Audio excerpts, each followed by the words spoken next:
अम्मा बाद फ़अऊज़ु बिल्लाहि मिनश्शैतानिर रजीम बिस्मिल्लाहिर्रहमानिर रहीम वइन्नल्लज़ीना कफ़रू मिन बनी इसराईल अला लिसानि दाऊद व ईसा इब्न मरियम ज़ालिका बिमा असौ व कानू यहतदून कानू ला यतनाहौना अन मुनकरिन फ़अलूहु लबिअस मा कानू यफ़अलून वक़ाल रसूलुल्लाहि सल्लल्लाहु अलैहि वसल्लम मन रआ मिनकुम मुनकरन फ़लयुग़य्यिरहु बियदिही व इज़ लम तस्तती फ़बिलिसानिही व इज़ लम तस्तती फ़बिक़ल्बिही व ज़ालिका अज़अफ़ुल ईमान औ कमा क़ाल अलैहिस्सलातु वस्सलाम। ख़वातीन हज़रात, अल्लाह के लाख लाख शुक्र और एहसान है कि अल्लाह ताला ने अपने फ़ज़ल से बिला इस्तेहक़ाक़ बिला तलब हमारी किसी बग़ैर एप्लीकेशन के बग़ैर किसी दरख्वास्त के हमें साहिब ईमान घरानों में पैदा फरमाया और इस्लाम जैसा दीन रहमत अल्लाह ताला ने अता फरमाया। ये दीन अल्लाह का इतना बड़ा एहसान है और इतना बड़ा इनाम है कि अल्लाह ताला ने दीन को मुकम्मल किया तो अपने नबी के वास्ते से आखिरी हज के मौके पर आप पर यह आयत शरीफ़ा नाजिल हुई और अल्लाह ने अपने नबी के वास्ते से हम सब पर एहसान जताया। अल-यौम अकमलतु लकुम दीनकुम व अतममतु अलैकुम नेमती व रज़ीतु लकुमुल इस्लाम दीना। आज मैंने तुम्हारे लिए तुम्हारा दीन मुकम्मल किया तो अपनी नेमतों का इत्माम कर दिया। अल्लाह की इतनी नेमतें हम इस्तेमाल करते हैं जिनके बारे में कुरान खुद कहता है इन तउद्दू नेमतल्लाहि ला तुहसूहा। अल्लाह की नेमतों को गिनना चाहो शुमार करना चाहो तो शुमार नहीं कर सकते। क्या शुक्र हो, एक से एक कीमती नेमत अल्लाह की है, मगर किसी नेमत को देकर अल्लाह ताला ने ये बात नहीं फरमाई कि वातमम तो अलैकुम नेमती के दीन को मुकम्मल करके उन नेमतों का इत्माम कर दिया। वरज़ीतु लकुमुल इस्लाम दीना, और इस्लाम को दीन के तौर पर मैंने तुम्हारे लिए मुंतखब और पसंद किया। अल्लाह का मुंतखब अल्लाह का पसंद फरमूदा दीन अल्लाह ताला ने हमें अता फरमाया। और अल्लाह ताला हमारे रब भी हैं, रहमान भी हैं, रहीम भी हैं, खालिक भी हैं, पैदा करने वाले भी हैं। अला यअलमु मन खलक़ व हुवल लतीफ़ुल ख़बीर। उस जिसने पैदा किया उससे ज़्यादा कौन जान सकता है कि हमें अपनी मखलूक को अपनी मशीन को कैसा बनाया है, क्या चीज़ इसको बनाएगी, क्या इसकी ज़रूरतें हैं, क्या इसके तकाज़े हैं, किस माहौल कैसे इसको एटमॉस्फेयर चाहिए, कैसा इसको माहौल चाहिए, कैसे किस तरह पर ये पनपेगा, किस तरह ये बिगड़ेगा, किस तरह ये संवरेगा, ये सब चीज़ों का ख्याल करते हुए अल्लाह ताला ने इस दीन में तमाम ज़ाब्ते और क़ायदे बनाए। अल्लाह खूब जानते हैं कि हमने अपनी मखलूक इंसान को ऐसा बनाया है कि जिस माहौल में ये रहता है उस माहौल से ये मुतासिर होता है। हर इंसान जिस माहौल में रहता है उससे मुतासिर होता है। बाद लोग कहते हैं कि नहीं हम बहुत मजबूत हैं, हमें कैसे मुखालिफ माहौल में भेज दीजिए, हम पर कोई असर नहीं पड़ता, वो गैर फितरी बात कहते हैं। फितरत इंसान की है कि माहौल से मुतासिर हो। सख्त गर्मी में अगर कोई कंबल ओढ़े या गर्म कपड़े पहन के आए तो आप समझेंगे उसे बुखार हो रहा है, बीमार हो गए हैं आप, कब से हो रहे हैं बुखार। इसलिए कि गर्मी थी तो गर्मी के माहौल से मुतासिर होकर हल्का लिबास पहनना चाहिए था, इंसानी फितरत का तकाजा है। सख्त सर्दी में कोई शख्स नंगा आदमी दिखाई दे बाहर बनियान में आपको रात के वक्त में, तो आप ये समझेंगे ये पागल हो गया है, इसके अंदर कोई ऐसा बीमारी हो गई है जिसकी वजह से अंदर से इसे आग हो रही है। इसलिए कि ऐसे गर्म कपड़ा पहनना चाहिए था। जिस माहौल में रहता है उससे मुतासिर होता है आदमी। जानवरों तक की सोहबत का इंसान पर असर पड़ता है। और माहिरी नफ्सियात ये बात कहते हैं कि ऊँट वालों में कीना पैदा हो जाता है, बकरी वालों में मस्किनत पैदा हो जाता है, पेड़ पौधों का भी उस पर असर पड़ता है। बिल्कुल आप देखें जोग्राफिया और लोगों की इस तरह के नशे फराज दुनिया के देखेंगे तो आपको अंदाज़ा होगा जैसे दरख्तों जैसे पेड़ों जैसे जो है फलों में इंसान रहता है उसके अंदर वो सिफात पैदा हो जाती हैं। जिस जगह फलदार दरख्त ज़्यादा होते हैं वहाँ के लोगों में झुकाव और नरमी पाई जाती है, और जिस इलाके में खारदार दरख्त ज़्यादा होते हैं, बबूल वग़ैरह और इस तरह की चीज़ें होती हैं, तो वहाँ के लहजे में, ज़बान में, अखलाक में करख्तगी और सख्ती पैदा हो जाती है। नमाज अस्सलातु मेराजुल मोमिनीन, महबूब महबूब की मुलाकात है। लेकिन ये नहीं कहा कि छुप कर बंदर घर के कोने में नमाज़ पढ़ो, बल्कि अजान बनाई मज़वर काऊ मार राकीन, नमाज पढ़ो नमाज का माहौल बनाकर, नमाज के माहौल में। और हमको खूब तजर्बा है, हर इंसान जानता है कि फ़र्ज़ नमाज़ों के सिलसिले में यह है इंसान का कि अगर वो जो है जमात की नमाज में जो कैफियत होती है वो इनफरादी नमाज में हरगिज़ नहीं बन पाती। रोज़ा तो बिल्कुल ही अंदर की इबादत है, लेकिन ये नहीं कह दिया कि 30 दिन के रोज़े कभी भी रख लाओ, बल्कि एक माहौल बना है रमज़ान मुबारक का, उसमें रोज़ा रखने का हुक्म दिया। हम खूब देखते हैं कि अच्छे पक्के रोज़े रखने वाले जो हमेशा रोज़े रखते हैं, जब उनके रोज़े क़ज़ा हो जाते हैं तो जब माहौल नहीं होता उन रोज़ों की क़ज़ा दुश्वार होने लगती है, मुश्किल होती है। हज तो बिल्कुल एक वालियाना आशिकाना इबादत है, लेकिन ऐसा नहीं किया कि भाई जब चाहे हज कर आओ, बल्कि हज का एक माहौल बनाया और फिर वो इश्क का और दीवानगी का सफ़र भी अल्लाह ताला ने माहौल बना कर किया। जिस तरह मारूफात और नेकियों के सिलसिले में माहौल बनाने का हुक्म है, इस तरह वो बुराइयाँ जो इंसान को नुकसान देने वाली हैं, वो गुनाह है, उन गुनाहों से बचने के का माहौल बनाने की और लोग उनसे समाज को और माशरे को पाक करने की भी इंसान को ज़िम्मेदार बनाया गया है। इसलिए कि नेकियों के करने से ज़्यादा इंसान की फितरत और उसके मिजाज और उसके किरदार को बनाने और बिगाड़ने में गुनाहों के से बचने की अहमियत ज़्यादा है। यूँ समझिए ताअत की हैसियत तो इस्लाम ये कहता है, अफसोस ये है कि हम लोग बाद लोग नेकियां तो बहुत कर लेते हैं लेकिन गुनाहों से बचने का एहतमाम नहीं करते। हालांकि नेकियां कम हो तो हो, लेकिन गुनाहों से बचने का एहतमाम इंतहाई ज़रूरी है। नेकियों की हैसियत ऐसी है जैसे टॉनिक और मुक़व्वियात की होती है, और गुनाहों की हैसियत ऐसी है जैसे जहर की। 6 महीने साल भर मेहनत की, वर्जिश की और बड़े बड़े टॉनिक और मुक़व्वियात खाई, लेकिन 6 महीने के बाद ज़रा सी आदमी संखिया खा ले या जहर खा ले ज़रा सा, तो पिछली सारी क़ुव्वत ख़त्म हो जाती है और आइंदा जो है मुक़व्वियात के से तक़वियत हासिल करने की सलाहियत भी ख़त्म हो जाती है। इसलिए इंसान चाहे गुनाह नेकियां ज़्यादा करे न करे, लेकिन बुराइयों से बचने की कोशिश करें, और बुराइयों से बचने के लिए उसे माहौल को बुराइयों से पाक करना ज़रूरी होगा। अगर माहौल को बुराइयों से पाक नहीं करेगा तो हरगिज़ गुनाह से नहीं बच सकता। कई दफ़ा आदमी ये सोचता है कि भाई हमें किसी की आई में क्या पढ़ने की ज़रूरत है, वो गुनाह कर रहा है तो कर रहा है, महल्ले में शराबी हो गए, स्मैक है, या कोई और में बेहयाई बेशर्मी की चीज़ें हो रही हैं, या कोई और फहाशी हो रही है, या कुछ हो रही है, तो आदमी सोचता है आजकल ज़माना नहीं किसी के आई में पढ़ने का। ऐसा नहीं है। जब बराबर में घर में आग लग रही है और आप उस आग को बुझाने की फिक्र नहीं करेंगे तो आपका घर भी आग से महफूज नहीं होगा। तो गुनाहों की आग इस ज़ाहिरी आग से कहीं ज़्यादा ख़तरनाक होती है। इसलिए कुरान ने कहा वत्तक़ू फ़ितनतन ला तुसीबन्न लज़ीना ज़लमू मिनकुम ख़ास्सा वअलमू अन्नल्लाह शदीदुल इक़ाब। डरो उस आग से जिसका ईंधन वही लोग नहीं होंगे जो ख़ास जुल्म करने वाले हैं, जो ज़्यादती करने वाले हैं। वअलमू अन्नल्लाह शदीदुल इक़ाब। सुन लो कि दुनिया में जब आदमी गुनाहों से नहीं रोकेगा, किसी को नहीं करेगा, तो दुनिया में उनकी सज़ा उन लोगों को भी बनेगी, उनको भी भुगतनी पड़ेगी जो गुनाह को मुनकर को देख रहे हैं, उस माशरे में उसकी इस्लाह की कोशिश नहीं करते। इस तरह हमें माशरे में नेकियों का माहौल बनाना, फ़राइज़ की अदायगी का लिहाज करना और उसका मिजाज बनाना और माहौल बनाना वो ज़रूरी है। नेकियों के सिलसिले में हम देखते हैं जिन नेकियों का हमारे यहाँ रिवाज नहीं है, रिवाज के एतबार से होता है। माहौल अगर नहीं है तो नेकियों को अमल नहीं वो करते, चाहे वो कितनी अहमियत के हामिल हो।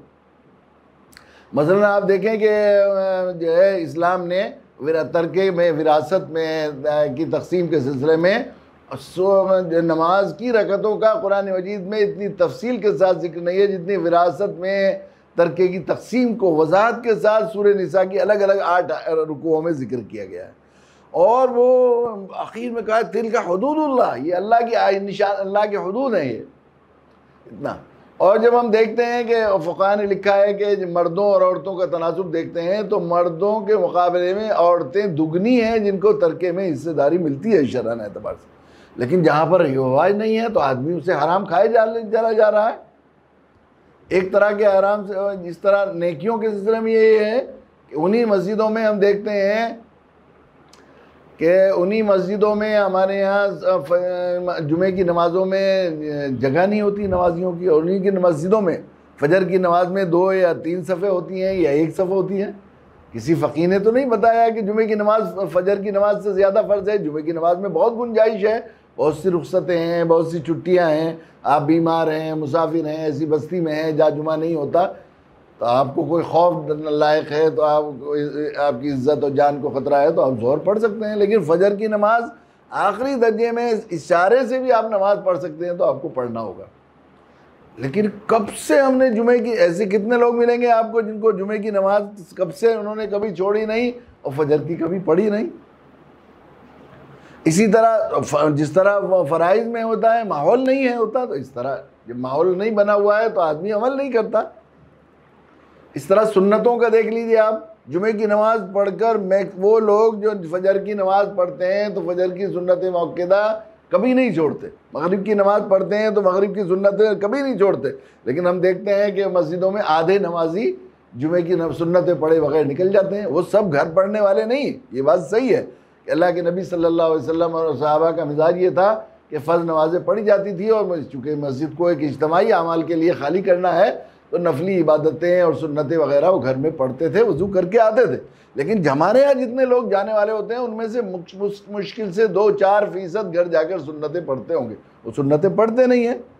किसी ने कहा है कि जुमे की सुन्नतें कम मौक़द हैं? कहीं नहीं कहा, लेकिन रिवाज नहीं है, माहौल नहीं बना हुआ, तो इसलिए उन सुन्नतों की जो इस तरह गुनाहों के सिलसिले में भी यही बात है कि जब गुनाहों का रिवाज और होता, जिन गुनाहों का माहौल में रिवाज है, अगर माहौल और माशरे में उसकी इस्लाह नहीं हुई हुई है और वहाँ से गुनाहों का कला कमा नहीं हुआ है तो रफ्ता रफ्ता उन गुनाहों की जो है बुराई और ख़राबी हमारे दिलों से ख़त्म हो जाती है। मिसाल के तौर पर मैं एक बात अर्ज़ करूँ कि कोई किसी को कत्ल कर दे, किसी का माल मार ले, कोई जुल्म करे, पुलिस वाले किसी पर ज़्यादती करें तो वो जुल्म की वीडियो बनती हैं और ये बनती हैं और वो बनती हैं, हर आदमी को इसका ख्याल होता है कि ये जुल्म हो रहा है। लेकिन शिर्क के बारे में कुरान मजीद ने कहा इन्ना शिर्क लज़ुल्मुन अज़ीम, अल्लाह की ज़मीन में रहकर गैरुल्लाह की पूजा ही बगावत और गद्दारी है। कोई गद्दार और बागी किसी महल्ले में मालूम हो जाए, अखबार में आ जाए कि फ़लाँ आदमी जो है फ़लाँ बस्ती में ममनुआ तंजीम के वो इतने आदमी हैं रह रहे हैं, इस तरह की खबर आई है और पुलिस छानबीन कर रही है, तो लोग मोहल्ला छोड़ के चले जाते हैं, अरे ऐसा हो गया। लेकिन अल्लाह की ज़मीन में अल्लाह की बगावत गद्दारी शिर्क गुनाह हो रहा है, गैरुल्लाह की पूजा हो रही है और तो हमें उसकी बुराई भी नहीं है, हमारे जहन में कुछ जो है वो भी नहीं है, कुछ थोड़ी बहुत कराहियत हो, थोड़ी बहुत तकलीफ़ हो, अल्लाह की ज़मीन में गैरुल्लाह की पूजा हो रही है, कभी नहीं होती ऐसी। हालांकि मेरे हज़रत वाला हज़रत अली मियां नव्वरल्लाहु मरक़दहू फरमाया करते थे शिर्क से पखाने की तरह कराहियत नहीं होगी कि आदमी पखाना पड़ा हुआ होता है, किसी जगह ताफ़ुन होता है तो मुंह बंद करके एकदम सर निकाल के इस तरह निकलता है कराहियत के साथ। इस दर्जा जब तक कराहियत दिलों में पैदा नहीं होगी तो इंसान ईमान बचा कर ले जाना उसका मुश्किल होगा।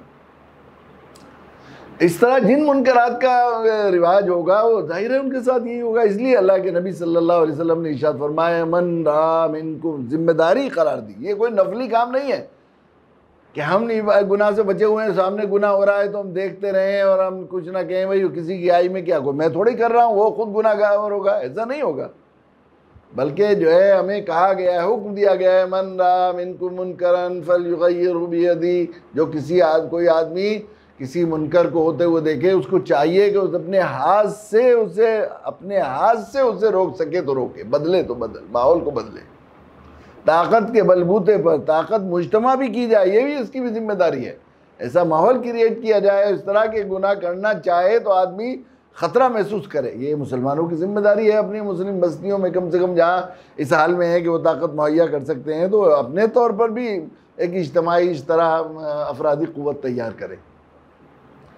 और सबसे पहले दर्जा ये है फल युगय्यिर, अम्र के सीगे से जो बात कही जाती है, फ़ुक़हा ने इसने सराहत की है कि कुरान में या हदीस में वो काम फ़र्ज होता है, वाजिब होता है। तो जो इतना कर सकता है उसे चाहिए कि हाथों से रोके। और इल्म तस्तती फ़बिलिसानी, अगर ये नहीं हो सकता दूसरे नंबर के मोमिन हो गए, और सेकेंडली दूसरे नंबर का ना शहरी बनना चाहता है आदमी, ना दूसरे नंबर का समाजी सिस्टम में जाना चाहता है। हर लिहाज से हम लोग, हमारे हज़रत मौलाना अबरारुल हक़ साहब नव्वरल्लाहु मरक़दहू बड़ी दिल को लगती बात कहा करते थे कि हम दुनिया के सिलसिले में जो आर्जी है, जिसकी कोई हैसियत नहीं है, उसके सिलसिले में हम लोगों का मिजाज ये है कि हर चीज़ एक नंबर की होनी चाहिए। बंगला हो तो एक नंबर का, जोड़ा हो तो एक नंबर का, कार हो तो एक नंबर की, टेलीफोन हो तो एक नंबर का, हर चीज़ को एक नंबर की कोशिश करता है। लेकिन दीन के सिलसिले में तो हम तो भाई दुनियादार आदमी हैं, मामूली हैं, हम तो बिल्कुल कमज़ोर किस्म के दीनदार हैं, उसमें बिल्कुल आखिरी दर्जे पे वो करता है। हालांकि दीन के सिलसिले में पहले नंबर पर रहने की कोशिश करनी चाहिए। दुनिया तो वैसे भी बक़दर मुक़द्दर मिलती है, तकदीर से ज़्यादा मिल नहीं सकता, लेकिन दीन बक़दर मशक्क़त में जितनी मेहनत जद्दोजहद करेगा उतनी हासिल कर लेगा। तो दुनिया को अगर वो एक नंबर की हासिल करना चाहता है और मुक़द्दर में नहीं है तो उसकी इख्तियारी में नहीं है। लेकिन दीन के सिलसिले में अगर एक नंबर का हासिल करना चाहे तो इसके इख्तियार में मुकल्लफ बनाया गया है। तो ये इंसान ला युकल्लिफुल्लाहु नफ्सन इल्ला वुसअहा, किसी नफ्स को, किसी जान को अल्लाह ताला ने उसकी तकलीफ से ज़्यादा वसअत नहीं दी, जितना वो कर सकता है तो वो कर सकता है। तो तभी हुक्म दिया है 1 नंबर का। तो 1 नंबर यह है कि हम ताकत मुजतमा करें और माहौल बनाए कि कोई आदमी इतना दहशत पैदा कर दें कि अगर कोई गुनाह करना चाहे अपने इस्लामी मुसलमानों के महल्ले में तो वो गुनाह कर ना सके, बुराई कर ना सके। वइलम तस्ततीफ़ बिलिसानी, कम से कम ज़बान से तो मना करे, ज़बान से इनकार करे, रोके, उसे समझाए।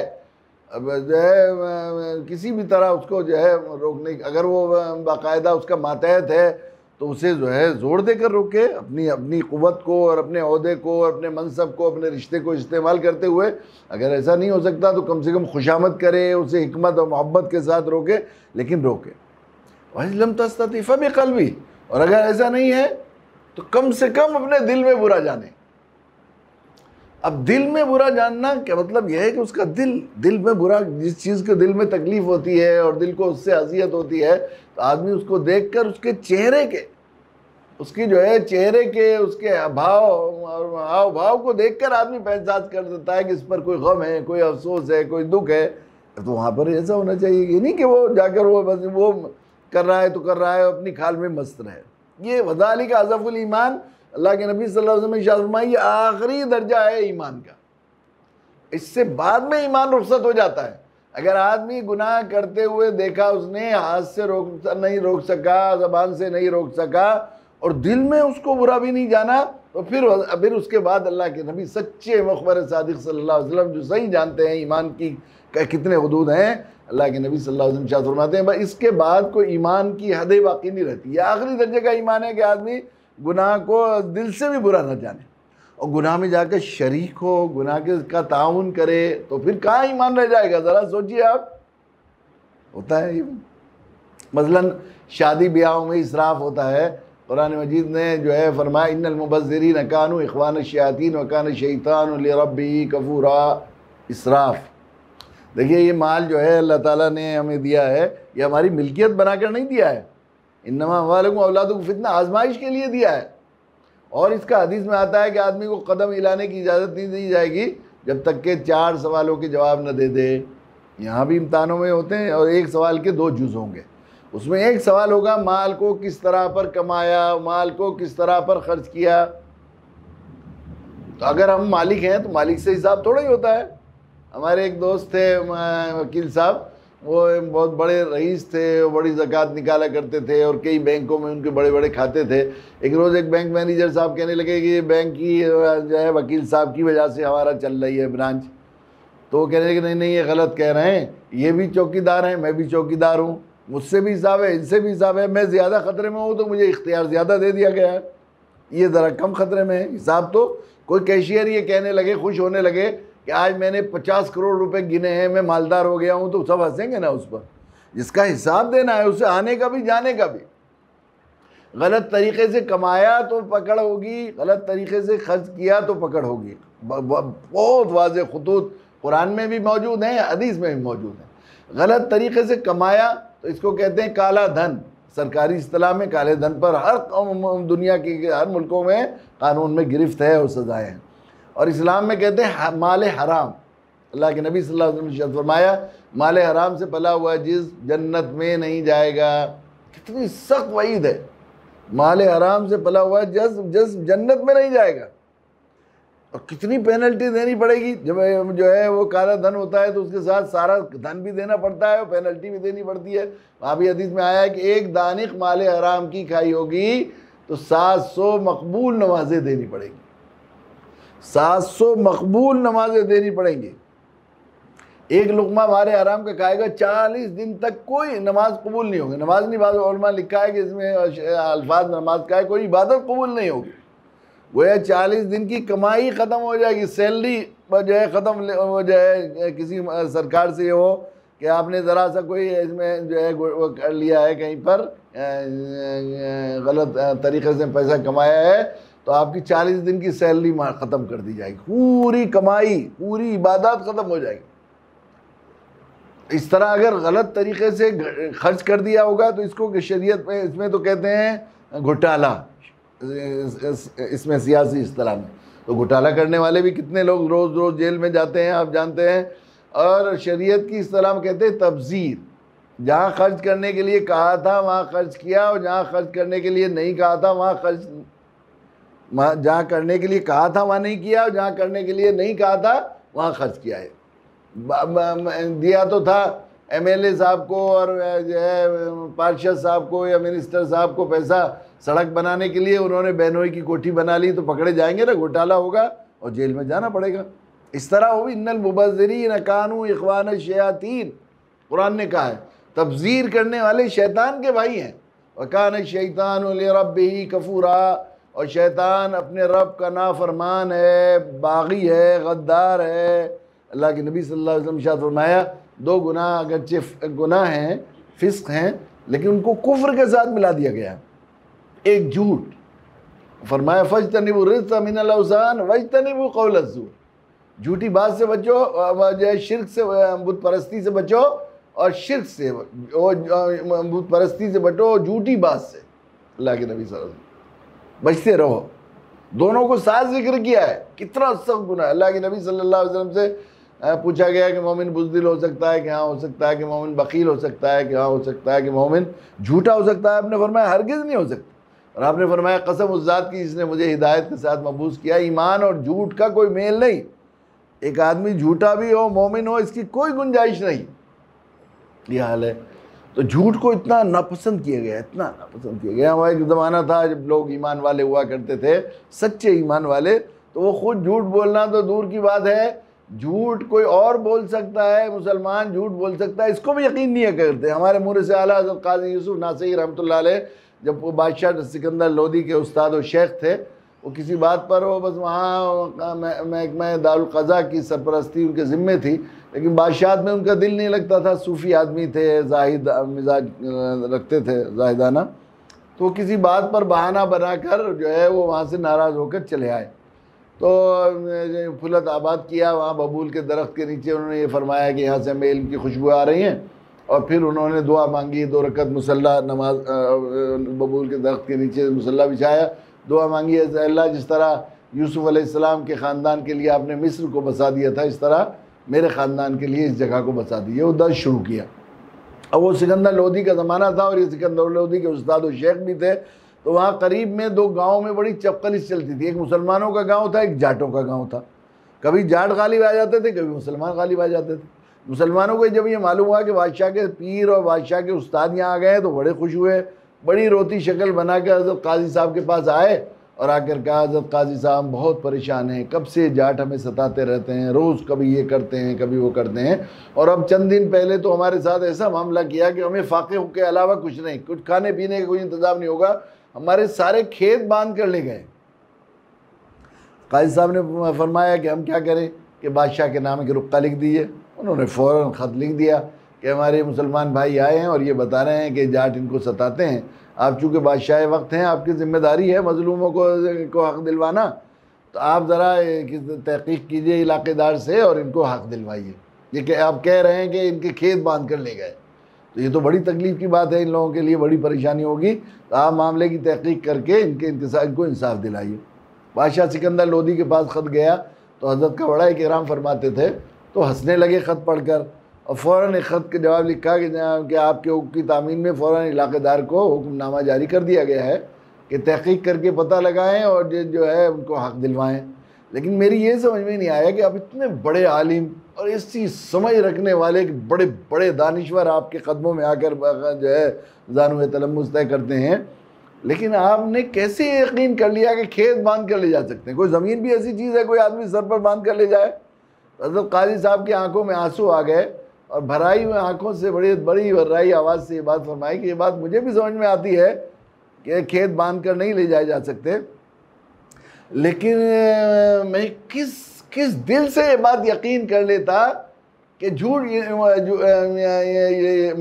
मुसलमान झूठ बोल सकते हैं। कहने वाले मुसलमान थे, इसलिए मुझे ये यकीन करना कि खेत बांध कर ले जाए जा सकते हैं ये ज़्यादा आसान था इसके मुकाबले में कि मैं यकीन करता कि मुसलमान झूठ बोल सकते। एक ज़माना ये था मुसलमान इस्लाम और झूठ। अब झूठ का हाल ये हो गया है कि आम तौर पर जो है हम देखते हैं कि गैर मुस्लिम लोग अपनी तिजारती साख बचाने के लिए अपने मामले ज़बान पर बाकी रहते हैं और अपनी बात को सच्चा रखते हैं, लेकिन मुसलमानों का हाल ये हो गया है कि उन पर एतमाद करना मुश्किल हो गया। तो एक तो झूठ के वो को अल्लाह ताला ने शिर्क के साथ मिलाया है, और एक दूसरा जो है तब्जीर को, फजूल बेमहल खर्च करने को, इसराफ को तब्जीर को, बेमहल खर्च करना जिसको कहते हैं तब्जीर, फजूल खर्ची जिसको कहते हैं, या तब्जीर बेमहल खर्च करना। तो ये जो है जहाँ खर्च करने के लिए कहा था वहाँ खर्च नहीं किया, जहाँ खर्च करने के लिए नहीं कहा था वहाँ ज़्यादा खर्च किया। अफसोस ये कि अल्लाह के दिया हुआ ये माल जिसके बारे में हम कहते हैं 5 वक्त की नमाज में रट लगाई जा सकती है, मालिक यौमुद्दीन, मालिक यौमुद्दीन, मालिक, बदले का दिन है, हिसाब देना है, हिसाब देना है। हिसाब क्या देना है? हिसाब इस बात का भी तो देना है कि माल कैसे कमाया, माल कैसे खर्च किया, झूठ बोला कि नहीं, खर्च तो जहाँ खर्च करने को कहा था वहाँ खर्च किया कि नहीं, जहाँ खर्च करने को नहीं कहा था वहाँ खर्च किया, वहाँ जो है वहाँ से बचे कि नहीं। तो हमारा हाल ये है कि जहाँ कम से कम खर्च करने के लिए हुक्म दिया था इस्लाम ने, 2 जगह ऐसी हैं जहाँ कम से कम खर्च को, ज़्यादा खर्च को नापसंद किया था, और उसमें बक़द्र ज़रूरत किफ़ायत करने का हुक्म दिया गया था।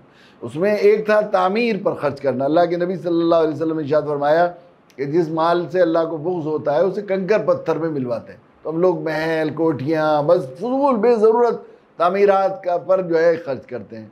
दूसरे जो है शादी में अल्लाह के नबी सल्लल्लाहु अलैहि वसल्लम ने इरशाद फरमाया कि जो है आज़म निकाह बरकतन ऐसर हो मऊनतन, अल्लाह के नज़दीक सबसे पसंदीदा शादी वो है जिसमें कम से कम खर्च हो। इसका मतलब जितना ज़्यादा खर्च हो उतनी नापसंदीदा होगी, अल्लाह के नज़दीक मकबूल होगा खर्च। लेकिन हमारे यहाँ शादियों में कितना इसराफ होता है, और फिर शादियों में इसराफ करने के साथ साथ सूरत हाल ये होती है इतना बड़ा गुनाह हो रहा है।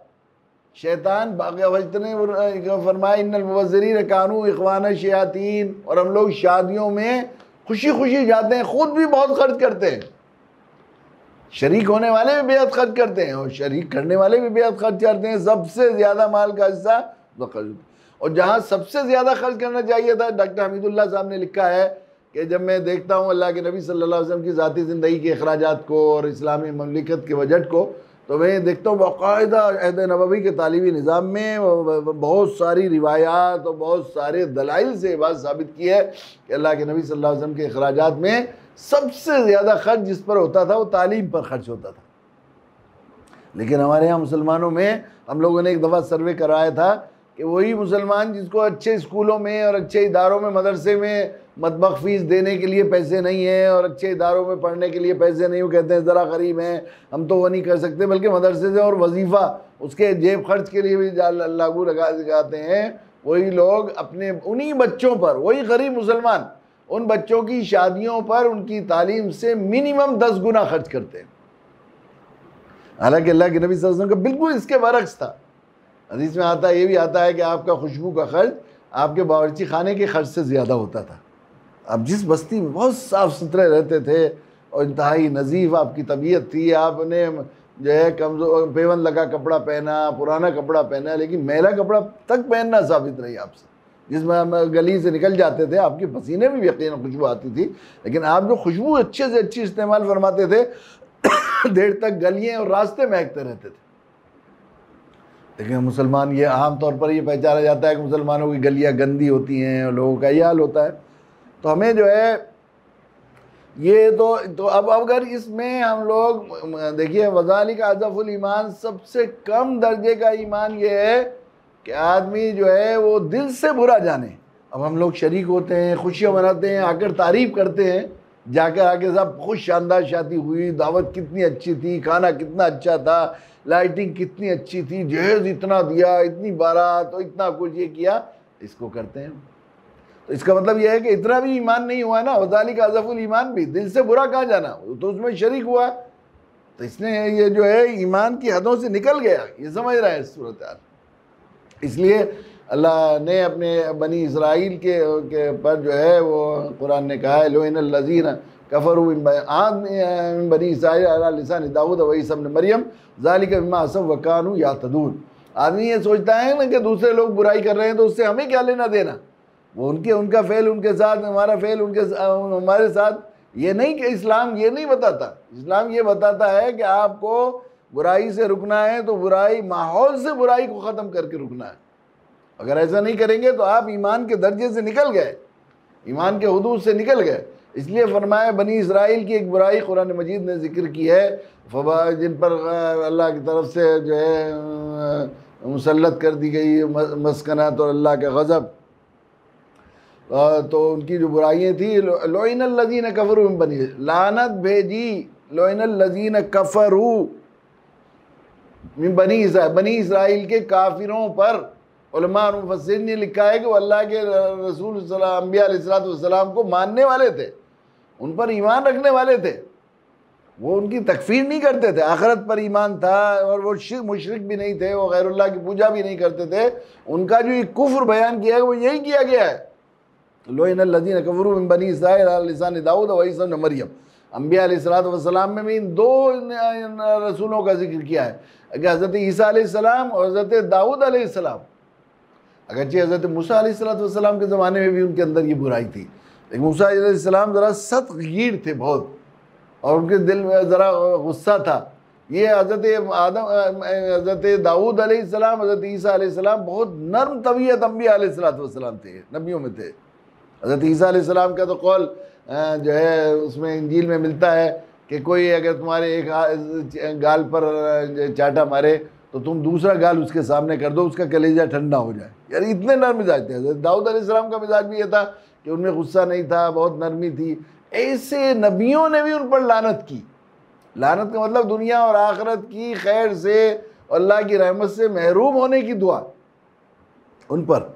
ज़ालिका बिमा असौ व कानू यातदून, वो इसलिए कि वो हद से ज़्यादा गुनाहगार और हद से ज़्यादा गुजरे हुए थे, गुनाह करने वाले थे। तो उनका क्या गुनाह था, उनका कुफ्र क्या कुरान ने जिक्र, कानू ला यतनाहून अन मुनकरिन फ़अलू, वो कुफ्र अमल करते, बुरा करते नहीं थे मुनकर को, बल्कि वो जब लोग गुनाह करते थे, गलतियाँ करते थे, मुनकरात में मुब्तला होते थे तो वो रोकते नहीं थे।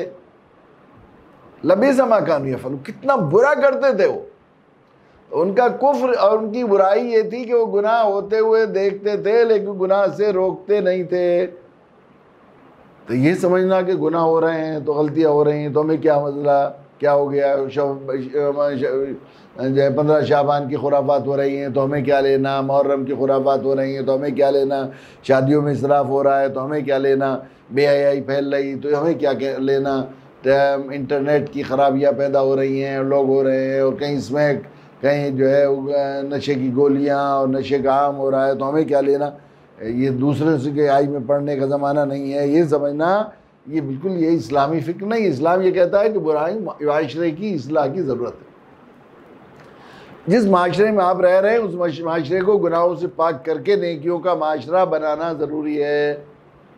ये हमारी जिम्मेदारी है, यह फरीदा है, और इसी के लिए हमें यही अम्र बिल मारूफ और नही अनिल मुनकर, पूरे उस माहौल को जिसमें हम रह रहे हैं उस माहौल में हमें खैर पैदा करना और खैर का माहौल बनाना और खैर की दावत देना और बुराई से रोकना, ये हमारा मनसबी फरीदा है। इसी के लिए हमें पैदा किया गया है, ये फ़र्ज़ है, कोई नफली इबादत नहीं है। खैर उम्मत हमें इसीलिए कुंतुम खैर उम्मतिन उखरिजत लिन्नास, हमें तामुरून बिल मारूफ व तनहौना अनिल मुनकर इसीलिए किया गया है।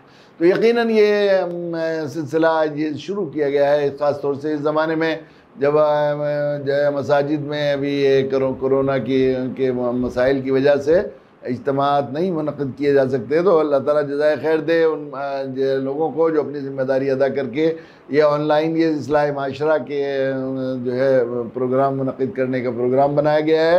मैं दिल की गहराई से उनको मुबारकबाद भी देता हूँ और लोगों से इसकी दरख्वास्त भी करता हूँ, जो लोग सुन रहे हैं हमारी भाई बहन इस वक्त मेरी दरख्वास्त को सबक को, तो मैं उनसे दरख्वास्त करता हूँ कि वो ज़्यादा से ज़्यादा इस तरह के प्रोग्रामों को इनेकाद भी करें और ज़्यादा से ज़्यादा लोगों को शरीक करने के लिए कोशिश भी करें, इस बात को पहुँचाने की अपनी ज़िम्मेदारी समझें।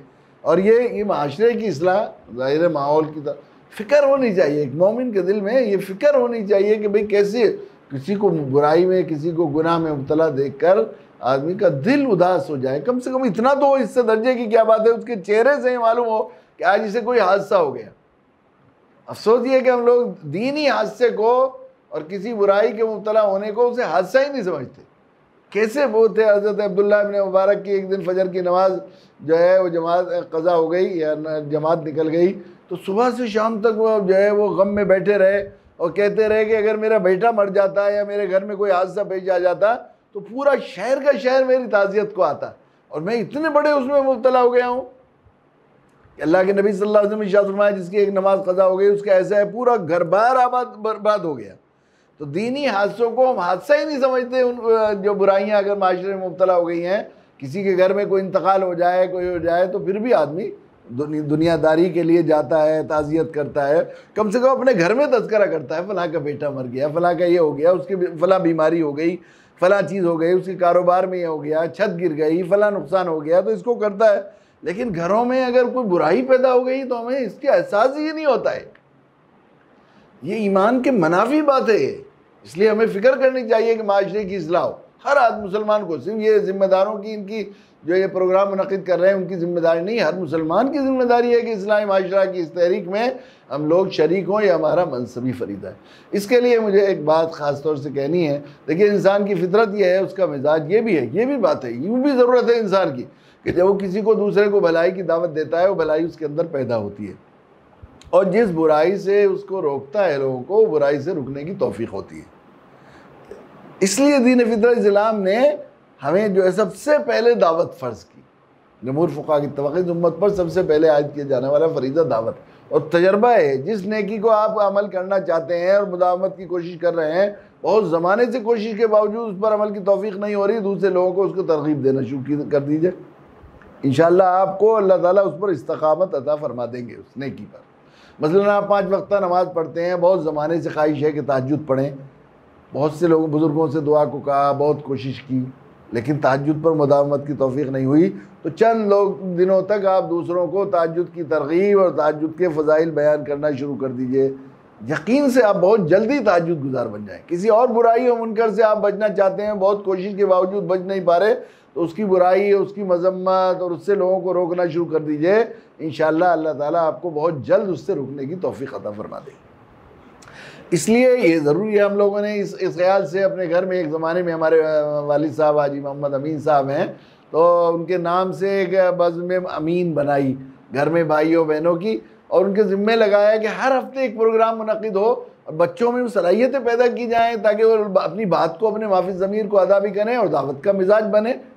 तो उससे एक फ़ायदा ये होगा कि जब उनको कहा जाए हर हफ्ते एक प्रोग्राम हो और उसमें घर का हर फर्द, बड़ा छोटा, बच्चा के मौजू पर या तो मौजू मुंतखब किए जाएँ, या मौजू मुंतखब ना हो तो उसकी आज़ादी के साथ उसे उस मौजू पर बात करने की ज़िम्मेदारी दी जाए। तुम्हें उस पर तकरीर करनी है, छोटा सा बयान करना है, कोई भी हो। तो उससे वो पढ़ते भी थे तलबा, बच्चे, हमारे घर के लोग और घर वाले, और उसको कहने की सलाहियत भी पैदा होती, जुर्रत और हिम्मत भी पैदा होती थी दावत की। तो हमारी मेरी भतीजी है, उसने बड़ी दिल को, इस्लाह माशरा का उन्वान उन्हें दिया गया, और बहुत ही दिल को लगती बात कही, बहुत ही दिल को लगती बात कही। तो उन्होंने यहाँ से बात शुरू की जो आज तक कभी मैं भूल नहीं सका। बहुत ज़माने, मेरे ख्याल से 20 साल पुरानी बात भी हो सकती है, या 15-20 साल तो हो ही गए होंगे। तो उसने तकरीर की, उसने कहा कि असल में माशरे की इस्लाह सिर्फ इसलिए नहीं हो रही है कि हर आदमी को इसकी फ़िक्र है कि माशरे की इस्लाह कैसे हो, इसकी फ़िक्र नहीं कि मेरी इस्लाह कैसे हो। हर आदमी ये चाह रहा दूसरों की इस्लाह कैसे हो। ये इस्लाह माशरा की तहरीक इसलिए कामयाब नहीं हो रही है कि हर आदमी को दूसरों की इस्लाह की फ़िक्र है, अपनी इस्लाह की फ़िक्र नहीं। और ये इस्लाह माशरा की तहरीक है, इस्लाम दीन फितरत है। उसने ये बताया, कू अनफुसकुम अहलीकुम नारा, पहले अपनी जानों को बचाओ आग से और फिर अपने अहलो अयाल को, फिर अल अक़रब फल अक़रब, इस तरह बनाया है। तो जब आप किसी चीज़ को खैर समझ रहे हैं और ज़रूरी समझ रहे हैं, किसी चीज़ को नुकसानदेह समझ रहे हैं, तो पहले अपने अंदर से उसको निकालिए और अपने अंदर उसे जमा जोड़िए जिस चीज़ को अपने लिए ज़रूरी समझ रहे हैं। फिर अपने अजीज़ों, अपने अक़रबा, अपने रिश्तेदारों, जितना करीबी रिश्ता है, अल अक़रब फल अक़रब का इस्लाम में कानून है। तो इसकी इस्लाह माशरा की ये तहरीक जब कामयाब होगी, जब हम लोग इस तहरीक को और इस पूरे सिस्टम को अपने अंदर से, ये मुनकरात को ख़त्म करने और जो है उसको करने के लिए अपनी ज़ात से इसको शुरू करेंगे, इसकी कोशिश करें। कि हम लोग अमल करें, और जब अपने आप अमल हो, हमारे नबी जनाब रसूलुल्लाह सल्लल्लाहु अलैहि वसल्लम जिनकी ज़ात आली को हमें आइडियल उसवा हसना बनाया गया है और अल्लाह की रज़ा के लिए जो है वो शर्त करार दिया, कुल इन कुंतुम तुहिब्बूनल्लाह फत्तबिऊनी युहब्बुकुमुल्लाह। नबी ऐलान कर दीजिए अगर तुम अल्लाह से मोहब्बत करते हो, तुम ये चाहते हो अल्लाह तुम्हें महबूब बना ले, पसंद कर ले, तो मेरी पैरवी करो, मेरी इत्तबा करो। अल्लाह के नबी की इत्तबा और पैरवी करनी है। तो अल्लाह के नबी सल्लल्लाहु अलैहि वसल्लम की दावत कितनी जल्दी 50 साल में 60% ज़मीन के रहने वालों के दिलों पर कुरानी कानून की हुक्मरानी हो गई। 60% लोगों के दिलों पर कुरानी कानून की बर्रे आज़म फतह कर दिए ऊँट बकरियाँ चलाने वालों ने। ऐसी जल्दी क्यों आपकी दावत में असर हुआ, क्यों ये सैर अंगेज़ी अल्लाह के नबी सल्लल्लाहु अलैहि वसल्लम की दावत में पैदा हुई? इस पर माहिरीन, बड़े बड़े दानिश्वर और स्कॉलर्स ने बहसें की हैं और आखिर में अक्सर ने इस नतीजे पहुँचे हैं कि अल्लाह के नबी सल्लल्लाहु अलैहि वसल्लम की दावत की सबसे बड़ी दलील ये थी कि आपने अपने दावत की सदाकत के लिए जो चीज़ दलील के तौर पर पेश की, फ़क़द लबिस्तु फ़ीकुम उमरम मिन क़ब्ली, मैं एक लंबी मुद्दत आप लोगों के दरमियान में रह चुका, मेरी ज़िंदगी इसकी दलील है, मेरी बात को तुम नहीं मानोगे। जिस चीज़ की दूसरों को दावत दी, अल्लाह के नबी सल्लल्लाहु अलैहि वसल्लम की दावत का इम्तियाज़ था कि उससे ज़्यादा आपने अमल किया। दूसरे लोगों को 5 वक्त की नमाज़ फ़र्ज़ की तो आपने जो है तहज्जुद आप पर वाजिब थी और आप इतनी लंबी सारी रात खड़े रहते थे, पाँव पर बरम आ जाते थे। दूसरे लोगों को 1 महीने के रोज़े वो किए तो आप रोज़ों पर रोज़े रखते थे, दरमियान में अफ्तार भी नहीं करते थे। दूसरे लोगों को 2.5% ज़कात फ़र्ज़ करार दी तो अल्लाह के नबी सल्लल्लाहु अलैहि वसल्लम का हाल ये था कि सब कुछ खर्च कर देते थे और कर्ज़ लेकर खर्च करते थे। तो अगर हम ये चाहते हैं कि इस्लाह माशरा की तहरीक पनपें और ये हमारी ज़िम्मेदारी है फ़र्ज़, अगर हम ये चाहते हैं इसके असरात मुरतब हों और माशरा की इस्लाह हो और माहौल से गुनाहों का रिवाज ख़त्म हो, माहौल से मुनकरात ख़त्म हो और माहौल में नेकियों का रिवाज बने, तो उसके लिए हमें ख़ुद खड़ा होना पड़ेगा। सबसे पहले अपनी ज़ात से अपने आप को दावत देनी पड़ेगी, अपने आप को मुनकर से रोकना पड़ेगा और फिर उसके बाद रफ्तार अपने करीबी अजीज़ों और रिश्तेदारों के साथ ये तरतीब करेंगे तो यकीन बहुत मुबारक होगी। बहुत मुबारकबाद के मुस्तहिक़ हैं हज़रात जिन्होंने इस्लाह माशरा का सिलसिला शुरू किया है और ऐसे उलमा साहिब दिल और उलमाए हक़ का इंतखाब किया है, मैंने फहरिस्त देखी है। तो यकीनन ये अल्लाह के नेक बंदे हैं। मुझ जैसे एक आजिज़ देहाती और गंवार को भी इसमें शामिल किया तो मैं बहुत मशकूर हूँ ज़िम्मेदारों का। और मैं ख़ुद अपने आप को मुखातब करके पहले कहता हूँ कि अल्लाह ताला हमें सबको इसकी तौफ़ीक़ अता फ़रमाए कि हम इस्लाह माशरा के इस उन्वान के सिलसिले में जो हमारी ज़िम्मेदारी आयद होती है हम उसे पूरा करें। अल्लाह ताला इस सिलसिले को इंतहाई कामयाब और मुफीद बनाए और इसको जो है माशरे की इस्लाह का ज़रिया बनाए। व आखिर दावाना अल्हम्दुलिल्लाहि रब्बिल आलमीन।